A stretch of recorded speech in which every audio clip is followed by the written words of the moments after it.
Hey there, this is Teacher Lab Podcast, episode 87, Too Few, Too Little. My name's Ala and I'm an English teacher. My goal is to help you start speaking English with confidence and get rid of speaking barriers. It's time you started speaking English fearlessly. I've been there. I was unable to speak English for many reasons that now I call a language blockade. Today, I teach people like you how to speak English with confidence. Go to my website for full transcripts and worksheets to each episode. Happy learning! Hello to you! Thank you for playing this episode. I know you're interested in this bit of grammar since you've chosen it. Today, it's going to be quick, so I have a short lesson for you. But you know me, you know how I hate overcomplicating grammar. I like to keep it short and sweet. I like to teach my students one tiny bit of grammar and then sing them using it, so that it's fairly easy to implement. On top of that, I want to make sure it's all clear. Grammar is not and has never been the clue. The essence is communication. So never lose that from your sight. Learn grammar, but mindfully, okay? Don't get overwhelmed. Don't challenge yourself with revising all tenses in one day or learning everything about countable and uncountable nouns in one session. Before I jump into the theory, please make sure you stay with me till the practical part of this show. That is you repeating sentences out loud. There's going to be 15 sentences to listen, retain, and repeat. This episode could have been titled Too Much, Too Many, but I know from my own experience and from my lessons that most students feel this difference. Of course, mistakes are inevitable, but if I tell you too many is for countable nouns and too much is for uncountable nouns, well, it rings a bell, right?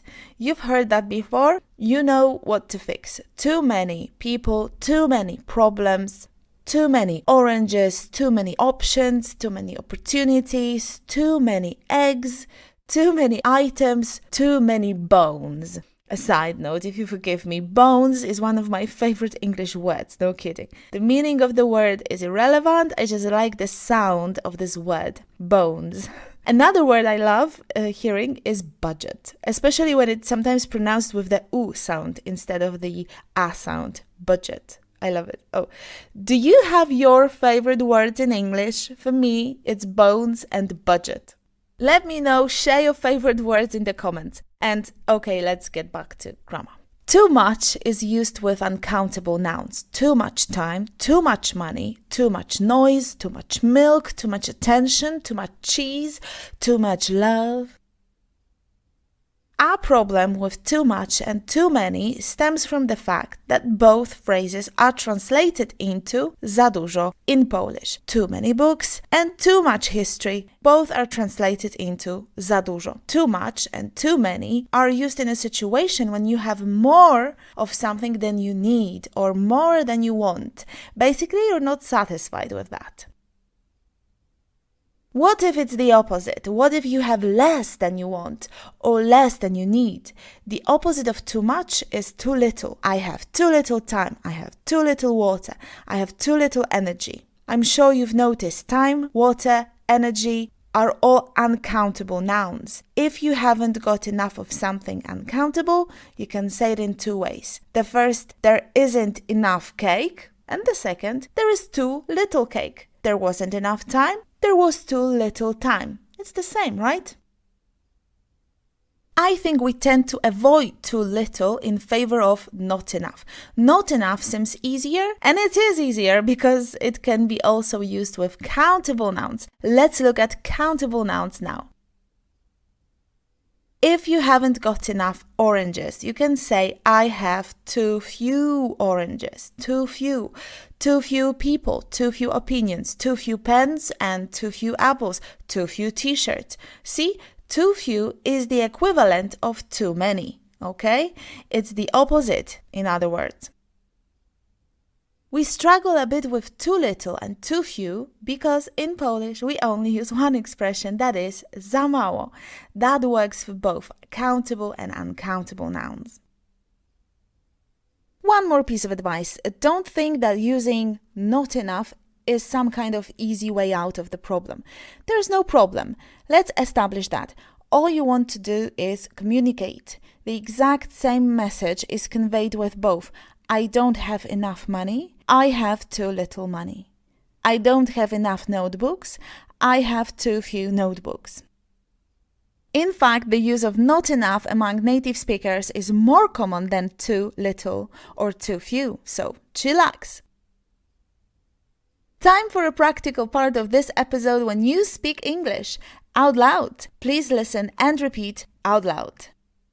There wasn't enough time to plan it properly.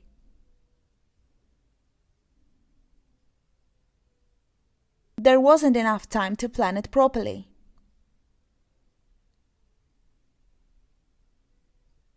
The dentist had too many patients in his office yesterday.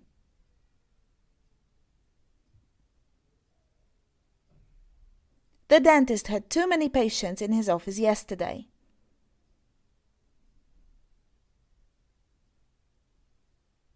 She had too many things to do. She had too many things to do.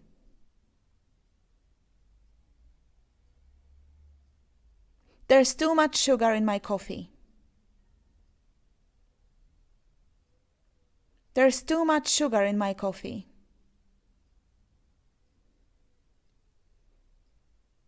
There's too little time to finish the project. There's too little time to finish the project. There was too little room for everyone. There was too little room for everyone. I have too few glasses to invite so many people.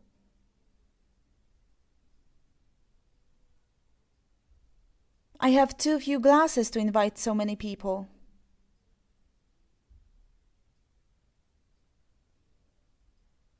The football team always loses because it has too few good players.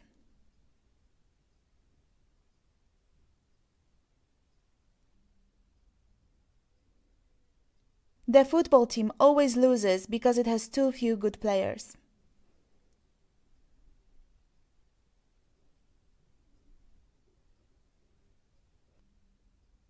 People feel unsafe because there are too few policemen in the streets.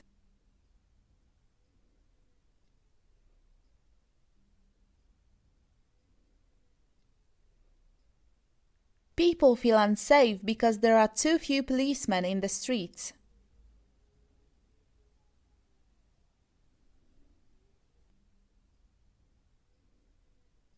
There is too much noise in this class. There is too much noise in this class.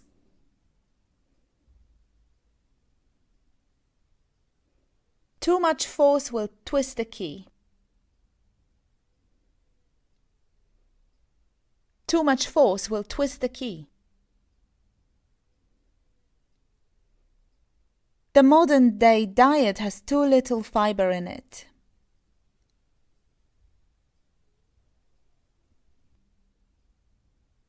The modern-day diet has too little fiber in it.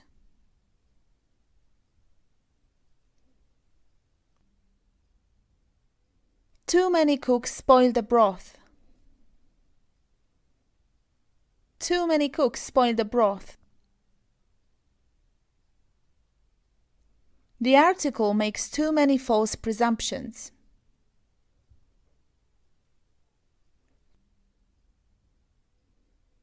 The article makes too many false presumptions.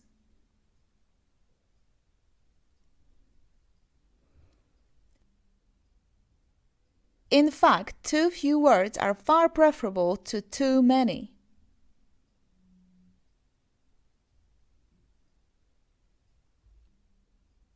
In fact, too few words are far preferable to too many.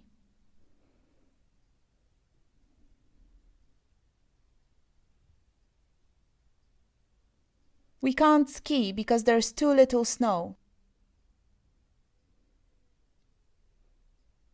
We can't ski because there's too little snow.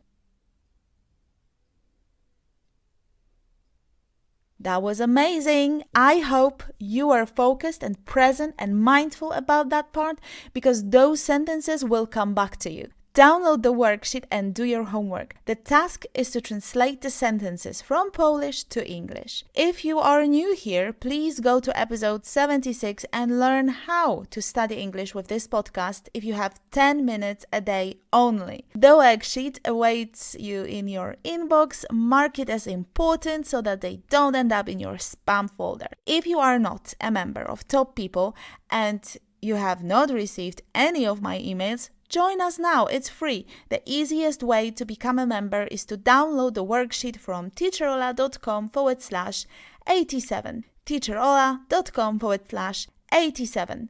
You can also subscribe at teacherola.com/newsletter.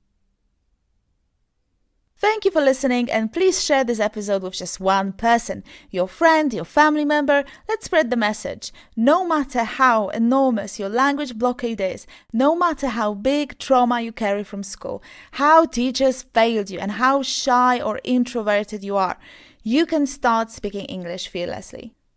Subscribe to this podcast if you haven't yet. Please rate it in iTunes if you liked it, and I'll see you here next Wednesday. We will be talking about letting go. Yes, letting go. Being easy on yourself. What do you mean, Ola? Well, you need to see for yourself, so tune in next Wednesday. Till then, happy learning, take care, stay fearless, and say it out loud. Bye!